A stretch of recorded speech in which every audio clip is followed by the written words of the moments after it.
बंगाल का cultural shift हमको नहीं चाहिए। बंगाल को as an integral part of India माना जाना चाहिए और हमको यहाँ पे सिर्फ भाषा के आधार पे, धर्म के आधार पे, जाति के आधार पे लड़ना मरना है नहीं। बाहर के स्टेट में अगर आप देखेंगे तो बिजनेस के लिए बहुत ज़्यादा अपॉर्चुनिटी है। सरकार की तरफ से फंडिंग है, बहुत सारा स्कीम्स है जहाँ पे नए स्टार्टअप्स को फंडिंग मिलता है। आज बंगाल बिजनेस में बहुत पीछे हो गया है, बाकी स्टेट ने टेक ओवर कर लिया है, पर ये लोगों का माइंडसेट हो गया कि बंगाली बिजनेस नहीं कर सकते। बंगाली मुसलमान लोग बुर्खा का सिस्टम अपने आप में डाल रहे हैं जो पहले नहीं था। वो लोग हेलो एवरीवन, हम लोग इंडियन कॉफ़ी हाउस में हैं। एक ऐसी जगह जहाँ से क्रांति होती आई है और बंगाल में क्रांति होने वाली है। वही और हमारे साथ युवा है जो बंगाल का भविष्य है और उनसे जानते हैं कि यहाँ पे क्या परिस्थिति है, उनको उनके ड्रीम्स क्या है, उनको बंगाल को लेके ड्रीम क्या है, उनको बंगाल कैसा चाहिए और वो कैसा बंगाल देखना चाहते हैं। बहुत सारी चीज़ें अलग अलग हर एक टॉपिक को ट्राई करके कवर करना। तो आइए उनसे बात करते हैं। दादा, नमस्ते सबको। तो यहाँ पे जो परेशानी है ये बंगाल का परेशानी है शायद, कि यहाँ पे जो लोग बात करता है, यहाँ का युवा बात करता है गवर्नमेंट जॉब को लेकर। तो यहाँ पे गवर्नमेंट जॉब का परेशानी है, तो यहाँ पे जॉब का, प्राइवेट कंपनी का भी जॉब का परेशानी है, या फिर यहाँ पे आप कह सकते हैं कि कैपिटल बहुत कम है, कि इनकम बहुत कम है लोगों का। जो लोग जॉब करते भी इनका इनकम कम है। जो जिसको लेके बात नहीं करते वो है बिज़नेस। बाहर के स्टेट में अगर आप देखेंगे तो बिज़नेस के लिए बहुत ज़्यादा अपॉर्चुनिटी है। सरकार की तरफ से फंडिंग है, बहुत सारा स्कीम्स है जहाँ पे नए स्टार्टअप्स को फंडिंग मिलता है। मेरा खुद का बिजनेस है, मैं एज अ स्टार्टअप फाउंडर। मुझे लगता है कि गवर्नमेंट की तरफ से कोई स्कीम्स होना चाहिए जो फंडिंग करे, नए युवा को फंडिंग करे, कि जो लोग नया बिज़नेस चालू करना चाहता है उन लोगों को कोई भी एक कार्ड, जैसे कि कोई भी एक स्कीम हो या फिर कोई कार्ड सिस्टम का, क्रेडिट कार्ड का, कि इससे इतना लोन मिल जाए, फिर ये लोग बिज़नेस एटलीस्ट स्टार्ट करने के बाद रिपे करें। ये वाला सिस्टम को लेकर कोई उतना बात नहीं करता। सब लोग जॉब का बात करते हैं। जॉब का परेशानी है, जॉब का परेशानी हर जगह पे रहता है, यहाँ पे भी है। तो उसको लेके देखिए, वो परेशानी है, वो भी रिजॉल्व करने का ज़रूरत है। पर ये एक अनओपन होल है जो कोई इसके ऊपर बात नहीं करता। एक लूप होल है जहाँ पे बिजनेस में जॉब नहीं करना चाहिए। मुझे खुद का बिजनेस करना। और भारत को जॉब गिवर चाहिए, जॉब सीकर नहीं चाहिए। भारत को ज़रूरत है जॉब गिवर की। तो युवा बिजनेस के बारे में जैसे मेट्रो सिटीज़ में देखते आ रहे हैं, ट्रेंड है। और ये कोलकाता में तो बहुत गंदी हालत है। 6000 से ज़्यादा कंपनीज तो 5 साल में चली गई है। मतलब हम लोग चॉकलेट की फैक्ट्री तक इन लोगों ने नहीं रहने दी है बंगाल में। वो इतनी गंदी परिस्थिति कर दी है। तो वो तो अलग बात है, पर वही है कि बहुत अच्छा लगा कि आपका ये विज़न है कि आपको जॉब नहीं करना और बिज़नेस करना है। वो बहुत बड़ी बात है और वो सब युवा को ऐसा सोचना चाहिए। ये बंगाल है, ये ऐसा बंगाल है। मैं बंगाली लोगों को मिला, बहुत बंगाली लोग थे। हम लोग बिज़नेस नहीं कर पाते, हमारा माइंडसेट वैसा है। एक ज़माने पे बंगाल सबसे बड़ा बिजनेस हब यहाँ पे था। हाँ। अगर आप प्राचीन काल में जाएंगे, बहुत साल पहले जाएंगे, तो यहाँ पे सिराजुद्दौला था। तब बंगाल में यहाँ पे जगत सेठ था। जगत सेठ के टाइम पे यहाँ पे बंगाल में, जब बंगाल में जगत सेठ था, तब ये बात बोला जाता था कि इंग्लैंड के बैंक में उतना पैसा नहीं होगा जो जगत सेठ के पास यहाँ पे होगा। तो हाँ, तो तब बंगाल बिजनेस के लिए जाना जाता था। आज बंगाल बिजनेस में बहुत पीछे हो गया है, बाकी स्टेट ने टेक ओवर कर लिया है। पर ये लोगों का माइंडसेट हो गया कि बंगाली बिजनेस नहीं कर सकता। मारवाड़ी लोग कर सकता है, बाकी लोग कर सकता है, गुजराती लोग कर सकता है, सब कुछ लोग कर सकते हैं, बंगाली बिजनेस नहीं कर सकता। पर बंगाली नहीं बिजनेस बना है, बंगाली बिजनेस कर सकता है। और वो अपॉर्चुनिटी क्रिएट करना पड़ेगा यूथ के लिए। यूथ अगर जो लोग जॉब करना चाहते हैं ज़रूर करें, पर जॉब अगर सब लोग जॉब करेंगे, जॉब क्रिएट कौन करेगा? तो यूथ को वो फैसिलिटी देना पड़ेगा जिससे कि वो लोग बिज़नेस की तरफ इंटरेस्टेड हो, बिज़नेस को प्यार करे या फिर बिज़नेस करने का इच्छा जागे उसमें। अगर आप लोग किसी के पास, या फिर मिडिल क्लास फैमिली में अगर किसी के पास आइडिया है या फिर अपॉर्चुनिटी है, पर उसके पास फंडिंग नहीं होता, अगर गवर्नमेंट फंडिंग दे तो वो वाला फंडिंग यूज़ करके कोई भी अपना बिज़नेस खड़ा कर सकता है। तो मेरा यही रहेगा कि यहाँ पे माहौल ही नहीं है ना बिजनेस करने का, गवर्नमेंट नहीं सपोर्टिव। यहाँ पे नहीं है माहौल। यहाँ पे कोई मतलब कोई ऐसा कोई स्कीम नहीं है जिससे कि फंडिंग मिले। यहाँ ऐसा कोई स्कीम नहीं है कि गवर्नमेंट कोई भी प्राइवेट एजेंसी कुछ कोई भी यहाँ पे सपोर्ट नहीं करता। अगर किसी के पास पैसा है वो खुद से कर सकते हैं बिजनेस, वो कर रहा है, और वो बहुत छोटे स्केल में हो रहा है क्योंकि एक्सपेंडिचर नहीं मिलता किसी को। और इसके अलावा 80% 90% लोगों का प्लान है, सब प्रोजेक्ट रेडी है, पर पैसा नहीं। कर नहीं पाते यहाँ पे माहौल। मैं यही बोलूँगा कि गवर्नमेंट आए, कोई भी आए, बस यही कि यूथ के बारे में, यूथ का भविष्य के बारे में सोचना है तो जॉब्स का ज़रूर सोचे, पर जो लोग स्टार्टअप करना चाहते हैं, जो लोग नया कुछ क्रिएट करना चाहते हैं, उनके बारे में भी कुछ करें, कोई स्कीम लाए। और मुझे एक बंगाल के यूथ से कंप्लेन है कि यार आप लोगों के खून में क्रांति है। इतना गलत इस बंगाल में हो रहा है, देखो वो तो स्वीकारना पड़ेगा कितना गलत हो रहा है। रेप, क्राइम, मर्डर, आपको खुलेआम फ्रीडम ऑफ स्पीच नहीं है यहाँ पे। देखो हम भारतीय हैं, ऐसा नहीं है, बंगाल भी मेरा है, हम सब युवाओं का, गुजरात भी आपका है, ऐसा हम लोग डिवाइड नहीं करने वाले और नहीं करना चाहते। पर यहाँ पे हमें आके इतना काम आप मतलब इतना हमको क्रांति लाना पड़ रहा है। मैं ओपनली बोल पा रहा हूँ, कोई यहाँ पे ओपनली बोलने के लिए डरता है युवा, कोई कुछ बोलना नहीं चाहता, डरता है। बहुत सारे रीजंस है, वो वैलिड रीज़न है, पर यार आप लोग आगे नहीं आओगे। आप लोग जेनजी है, हम लोगों के ऊपर हम लोग पूरा गवर्नमेंट हिला सकते हैं। हम लोग आगे नहीं आएंगे तो फिर क्या होगा? आप लोग ओपनली इतना डरते क्यों हो यार? मतलब अभी तो इट्स हाई टाइम यार। देखिए ये तो पर्सनल मैटर है सबका। तो हम टायर 1 सिटी में रहते हैं, मैं कोलकाता में रहता हूँ, मैं कोलकाता भी सेंट्रल कोलकाता में रहता हूँ, ये मेरा टायर 1 सिटी है। ये जो आप परेशानी बोल रहे हैं कि जो परेशानी है, जो आप बोल रहे हैं कि रेप का है या फिर कुछ भी परेशानी है रहता है, ये टायर 2 टायर 3 सिटी में ज़्यादा होता है। मेरा टायर 1 सिटी में मेरे साथ या फिर मेरे जान पहचान में ये सब मतलब प्रोटेस्ट करने लायक कुछ है नहीं। तो मेरा टायर 1 सिटी में परेशानी नहीं है उतना। तो मैं अपना परेशानी का बात बोला, जो मेरा टायर 1 सिटी में परेशानी है, जो आरजीकर में हुआ था, वो आपके टायर में हम लोग सबने प्रोटेस्ट किया है। और आरजीकर में हमने जितना सारा प्रोटेस्ट रैली वायलेंस होता है यहाँ पे, आप टीएमसी के बारे में कुछ बोल नहीं पाते हो, वो गलत कर रहे हैं तो उसको कुछ सवाल नहीं कर पाते। पॉलिटिकल एजेंडा जो रहता है, हम लोगों का पॉलिटिकल एजेंडा उतना नहीं रहता, क्योंकि हम लोग देखिए जो क्लास में बिलोंग करते हैं वहाँ पे पॉलिटिक्स जो है ग्राउंड लेवल का है। यहाँ हम लोग ग्राउंड लेवल का पॉलिटिक्स नहीं करते। हम लोग जो है, हम लोग अपना बिजनेस, अपना क्या पॉलिटिक्स एक तब इंसान कर सकते जब खुद का सेटल हो। जिसके बैंक में कोई पैसा नहीं हो, वो पॉलिटिक्स करके क्या मिलेगा उसको? जिसका सब सेटल हो, घर में पैसा हो, उसके पास उसका पॉलिटिक्स करने से फ़ायदा है। तो मेरे लिए अगर मेरा घर ही सेटल नहीं होगा, मेरे घर में इनकम नहीं रहेगा, तो मैं पॉलिटिक्स क्या करूँगा? मैं आपको एक सिनेरियो दूँ। आप एक दुकान चला रहे हो, आप चलो बीजेपी को सपोर्ट करते हो फॉर एग्जांपल, तो आपके वहाँ पे आके टीएमसी वाले ने झंडा लगा दिया, तो आपकी ताकत है वो झंडा हटाने की? वो डिपेंड करता है कि ये तो पर्सनल एक्सपीरियंस के ऊपर डिपेंड करता है, लोकलाइज डिपेंड करता है, लोकल के ऊपर। जो यहाँ पे लोग हटा ही नहीं पाएंगे। यहाँ पे जो जिसके साथ हुआ है, मतलब ये क्या है, जिसके साथ हुआ है वो बोल पाएंगे। मेरा ऐसा कोई एक्सपीरियंस है नहीं, मैं नहीं बोलूँगा कि हो सकता है या फिर नहीं हो सकता, मैं ये कमेंट नहीं करूँगा क्योंकि मेरा एक्सपीरियंस है नहीं। मेरा जिस चीज़ में परेशानी हुआ, मुझे एक्सपीरियंस हुआ, यहाँ पे मैं वो करता है। तो क्या बोलना है इसका?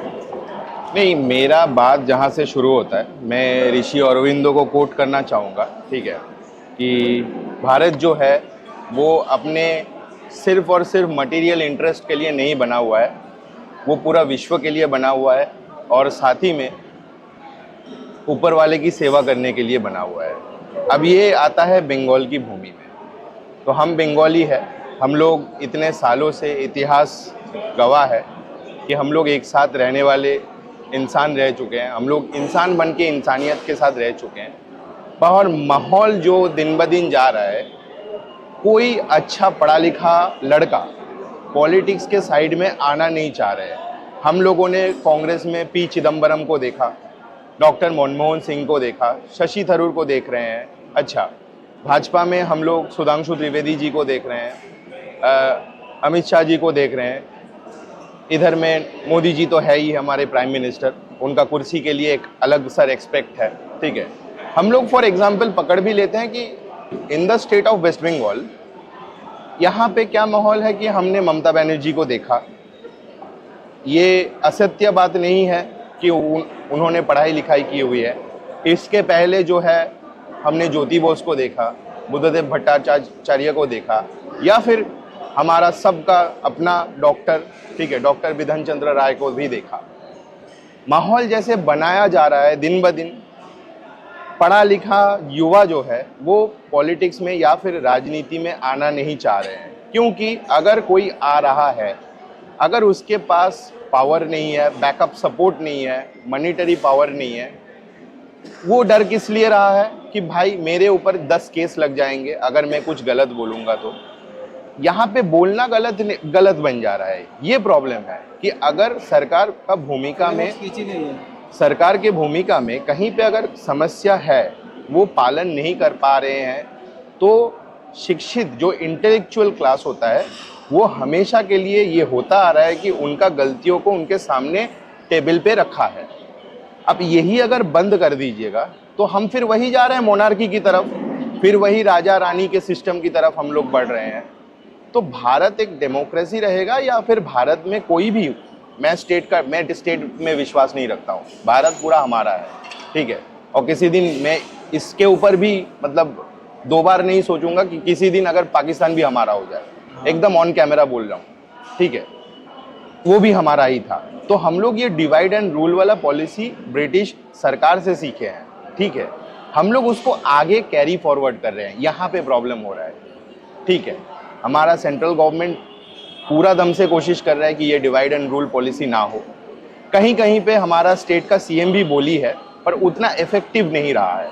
वो बोलने के बाद तो सुनना चाहिए ना इंसान को, पर जो माहौल जो बनाया जा रहा है, जो मेन मुद्दा है कि पढ़ाई लिखाई वाले छात्रों को, युवाओं को पॉलिटिक्स में इंटरेस्ट खत्म इसीलिए हो रहा है क्योंकि डर का माहौल है। एक पावर ग्रिपिंग सिस्टम चलता आ रहा है। ये पावर ग्रिपिंग सिस्टम जितना दिन तक ये बंद नहीं होगा तो फ्रीडम ऑफ स्पीच नहीं रहेगा, और आगे भी हम लोग कोई डॉक्टर बिधान राय को नहीं देखेंगे, ठीक है, आगे कोई दूसरा ममता बनर्जी क्रिएट नहीं होंगे, ठीक है, और आगे कोई दूसरा ज्योति बासु क्रिएट नहीं होगा अगर ये पॉइंट ऑफ व्यू चेंज नहीं किया गया। तो ये बंगाल में 526 किलोमीटर बॉर्डर खुली है, उसके ऊपर आप क्या बोल रहे हैं? नहीं, देखिए, ये डेमोग्राफी जो है, ये डेमोग्राफी मेरा कहने का है कि ये थोड़ा सा राजनीतिक कारणों से भी जो राजनेताएं यहाँ पे बैठे हैं वो करने की कोशिश में है या फिर नहीं करना चाहते हैं। आंसर नहीं चाहिए, स्ट्रेट फॉरवर्ड आंसर चाहिए। स्ट्रेट फॉरवर्ड आंसर यही है कि इसमें तो एक कार्रवाई होना चाहिए था, क्योंकि 75 साल का इंडिपेंडेंस हमको मिल गया है। हाँ। और 75 साल में अगर हम लोग नहीं कर पाए हैं तो वो एक गवर्नमेंटल फेलियर है, एडमिनिस्ट्रेटिव फेलियर है। Point is very simple. उनका इंटेंशंस क्या है? इंटेंशंस क्या है? इंटेंशंस के बारे में हम साइकोलॉजिस्ट हैं नहीं कि हम बता पाएंगे, पर हाँ, जो दिखाई दे रहा है मोटा मोटा एक बात आ रहा है, इंटेंशंस यही है कि यहाँ पे वोट बैंक पॉलिटिक्स बहुत ज़्यादा चलता है कहीं और राज्यों के हिसाब से, मतलब कंपैरिजन अगर देखा जाए तो यहाँ पे वोट बैंक पॉलिटिक्स चलता है और अपीजमेंट पॉलिटिक्स चलता है। तो यही है कारण, इंटेंशन। बंगाली हिंदू के बारे में आपको क्या बोलना है? ओके, यहाँ पे बहुत सारे फिर आइडियोलॉजिकल डिफरेंशिएशंस ओपन हो जाते हैं।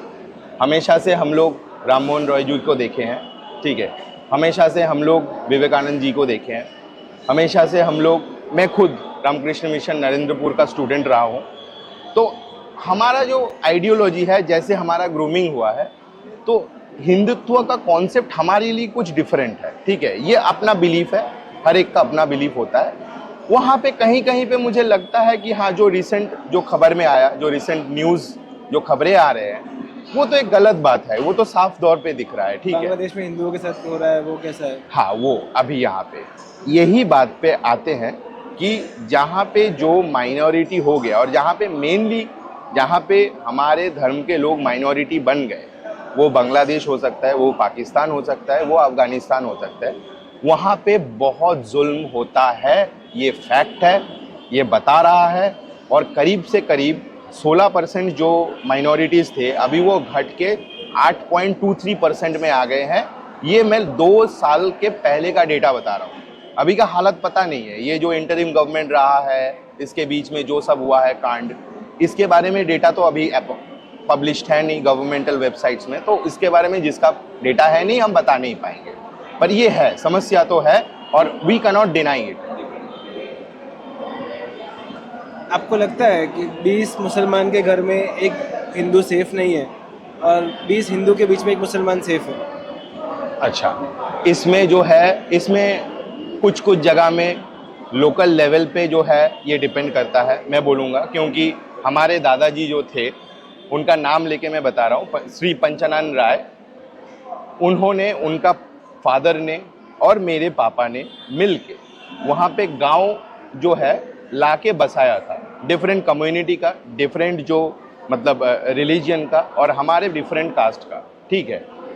जो नहीं था पहले, ये बहुत नोटिसेबल एक प्रॉब्लम है, इसको आप अलग से इसको डालिएगा, ये लोगों तक पहुंचना चाहिए और थोड़ा सा जो है मेरे को लगता है कि बुद्धि में आना चाहिए, बुद्धि खोलना चाहिए। जो हमने पहले नहीं देखा 5-7 साल पहले, कि हमारे गांव में बंगाली कल्चर को हर धर्म हर जाति के लोग फॉलो करते थे, वही साड़ी, वही ब्लाउज, वही जो साया होता है, इन बंगाली टर्म इसको बोलता है कोलोक्वल लैंग्वेज में, वही होता था। पहनने का तरीका जो है वो अलग होता था, पर आजकल का ज़माने में जो हमें दिख रहा है, एक ये ड्रास्टिक चेंज है, मैं कहूँगा कि वहाँ पे बुर्खा वाला सिस्टम आ रहा है, ये पहले नहीं था। ये लास्ट 5 बंगाली हिंदू लोग बुर्खा पहन रहे हैं? नहीं, बंगाली मुसलमान लोग बुर्खा का सिस्टम अपने आप में डाल रहे हैं, जो पहले नहीं था। वो लोग बंगाली पहले थे, फिर अपना जो भारतीय थे दूसरा, और तीसरा जो थे फिर मुसलमान थे, ठीक है। जो डेमोग्राफिक शिफ्ट के नाम पे जो किया जा रहा है वो है कल्चरल शिफ्ट, ठीक है। लोग एक दूसरा देश का जो कल्चर है उसको अपना रहे हैं, ये बंगाली कल्चर के अगेंस्ट है, क्योंकि इसके पहले हमने ये नहीं देखा है। एक हिंदू महिला जो होती थी वो अपने सर के ऊपर से ऐसे लाती थी, जो ओढ़नी होती थी, और एक जो मुसलमान महिला होती थी उसका सर से ऐसे, 2 कानों के बीच में से ओढ़नी ऐसे जाती थी। तो उसमें दिखाई देता है कि कल्चरल शिफ्ट नहीं हुआ है। कल्चरली वी वेर टुगेदर, ठीक है, वी वेर बंगाली, फिर वी वेर इंडियंस, फिर वी वेर डिफरेंट रिलीजन्स। अब ये किस कारण से हो रहा है, इसमें मैंने रिसर्च नहीं किया है, पर ये रिसर्च वाली टॉपिक है कि ये किस कारण से हो रहा है। अचानक से लास्ट 5-10 साल से कोई भी धर्म हो, ठीक है, कट्टर से कट्टरपन की तरफ जा रहा है। क्यों जा रहा है? और स्पेशली हम एक ही धर्म को जो है देख रहे हैं कि ये कट्टरपन की तरफ जा रहे हैं, ठीक है। एग्रेशन बहुत बढ़ रहा है, ठीक है। आप कहीं कहीं पे इन लोगों का जो धर्म गुरुएं हैं वहाँ पे देखिएगा, इन लोग जो बयान दे रहे हैं, इन लोगों का फादर लोग भी कोई बयान देते थे। हम लोगों को हमारी सेफ्टी का कंसर्न होने लगा है, वो एग्रेशन हो रहा है। वो बयान में ना, हमको कोई उनसे प्रॉब्लम नहीं है कुछ भी। वो बयान में ना आप लोग कहीं पे भी ये एग्रेशन नहीं दिखाएंगे, मतलब देख नहीं पाएंगे, क्योंकि उनका फादर लोग भी बयान किए हैं, उनका फादर लोग भी धर्म गुरु ही थे। अब ये जो नया जनरेशन का, अब जिसका उम्र देखिएगा अराउंड 35-40 है, जो नए जनरेशन का जो बयानबाजी हो रहा है, ये चाह ही रहा है कि लोग एक दूसरे को मारे काटे। ये प्रॉब्लमेटिक है भाई, इसको लेके देश को और पूरा एडमिनिस्ट्रेशन को डिसीजन लेना पड़ेगा, क्योंकि हम एज अ राष्ट्र, एज अ कंट्री वहाँ पे फेलियर हो जाएंगे। फिर वो वाला टर्म नहीं एग्जिस्ट करेगा कि नाना भाषा नाना मौत नाना परिधान विविधेर माझे देखो मिलन महान। ये टर्म पूरा फॉल्सिफिकेशन हो जाएगा, ये टर्म नलीफाई हो जाएगा, नल एंड वॉइड प्रमाणित हो जाएगा। ये समस्या है। अगर इसके लिए हमको पॉलिटिकल चेंज ज़रूरी है, हमारे लिए इसके लिए हमको पॉलिटिकल चेंज भी करना है। इसके लिए अगर पूरा मानसिकता का एक जो है साइकोलॉजिकल वॉशिंग ज़रूरी है, वो साइकोलॉजिकल वॉशिंग भी ज़रूरी होगा, वो करना पड़ेगा। इसके लिए जो कुछ है ज़रूरी एडमिनिस्ट्रेटिव वे में, पॉलिटिकल वे में, वो सब करना चाहिए। इवन रविंद्रनाथ टैगोर जी ने बोला है, मतलब मुझे अभी 2 दिन पहले पता चला, उन्होंने वो लिख के गए हैं उनके जीवन के आखिरी 2-3 साल के पहले, कि हिंदू को कंपलसरी कलमा सीखना पड़ेगा, ऐसी स्थिति आई। नहीं, स्थिति, और अभी पहलगाम में जो हुआ वो आप देख सकते हो। नहीं, स्थिति ऐसा नहीं है, पर हाँ एक घटना है। वो इतने एग्रेशन में कहाँ, मतलब इतने एग्रेशन में वो लोग नहीं, इसके रिलेटेड मैं एक घटना बता सकता हूँ जो कि डॉक्यूमेंटेड है और रेफरेंस भी किया जा सकता है। अगर किसी को रेफरेंस चाहिए तो मैं दे भी सकता हूँ।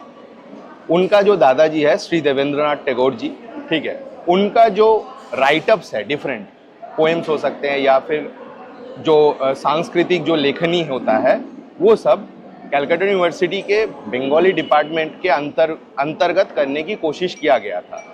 वहाँ पे जो है इस्लाम धर्मावलंबी ने उसका विरोध किया, सिर्फ इसी कारण से किया क्योंकि उनका जो लिखन होता था उसके पहले ओम तत्सत लिखा जाता था। उसका हर एक लिखनी में, तब के ज़माने में ये सब बहुत नॉर्मल चीज़ था, वो लिखा जाता था। तो इसके वजह से उन्होंने एक जगह पे ये कमेंट किया था कि ये सही नहीं है। और अगर कोट करेंगे वहाँ पे कि कांग्रेस ने एक पर्टिकुलर धर्म को बहुत आगे बढ़ाने की कोशिश कर रही है, ये उन्होंने बोला था, ये डॉक्यूमेंटेड है। तो यही बात है। अब जो लोग भी सरकार में है, जो लोग सरकार में आएंगे, सभी से यही रिक्वेस्ट रहेगा कि बंगाल का कल्चरल शिफ्ट हमको नहीं चाहिए। बंगाल को as an integral part of India माना जाना चाहिए और हमको यहाँ पे सिर्फ भाषा के आधार पे, धर्म के आधार पे, जाति के आधार पे लड़ना मरना है नहीं। यहाँ पे अपना कल्चर बचाना है। आपको क्या लग रहा है कि 26 में अगर बीजेपी नहीं है तो डेमोग्राफी शिफ्ट यहाँ पे नहीं होगी? अच्छा, यहाँ पे बात आ रही है डेमोग्राफी शिफ्ट की, तो यहाँ पे एक पॉपुलेशन की बात भी आना चाहिए। जो हम देख पा रहे हैं, जितना हमने पढ़ा हुआ है, ठीक है, जो इंडिया का फर्टिलिटी रेट है वो गिर के ऑलमोस्ट 3.23% तक आ गए हैं, ठीक है, ऑल ओवर इंडिया, ठीक है, और वो कुछ सालों में जो है धस के और भी नीचे आ जाएगा, ठीक है। अब डेमोग्राफी शिफ्ट जो हम बोल रहे हैं ये होता आ रहा है, बहुत पुराना, आज का बात नहीं है, ठीक है, कि क्योंकि जो है भाई ने पहले बताया कि उतना बड़ा सा जो एक विस्तृत इलाके में वहाँ पे जो है बॉर्डर सिस्टम नहीं किया गया है, या फिर मतलब गवर्नमेंटल जो डिफॉल्टर्स रहे होंगे, ठीक है, तो वो होता है। क्योंकि कभी कभी मैं भी घूमने गया हूँ जब बनगांव के साइड में, उधर में, ठीक है, लोग ऐसे नॉर्मली मजाक घूम रहे हैं, लोग घुस रहे हैं, लोग मजाक में आ जाते हैं, ठीक है, मजाक में। ये हमने देखा हुआ है घूमने के, मतलब घूमने जाने के वजह से, ठीक है। तो ये आपने एकदम सही पॉइंट रखा है, ये तो होता आ रहा है भाई, जो दिख रहा है वो सही। 26 के बाद का मुद्दा क्या फिर? आप समझो ऐसा ही चलता रहा तो फिर क्या होगा बंगाल का? बंगाल के युवाओं की नौकरी का क्या? बंगाल के लोगों के हक का क्या होगा? अभी वही मैं बता रहा हूँ कि 26 में एक थोड़ा सा हमको भी लगता है कि टू द पॉइंट बोल दो, हाँ, कोई मतलब एक पॉइंट में हमको भी लग रहा है कि एक बार चेंज तो जरूरी है भाई, क्योंकि ये बहुत ही मतलब एक तरफ से जो है ना, मतलब ये देख के भी अनदेखी करने वाली चीज बन जा रहा है, ठीक है। एक बार चेंज जरूरी है, ये हमको भी ऐसा लगता है। कुछ बोलना चाहोगे? नहीं, अभी ठीक है।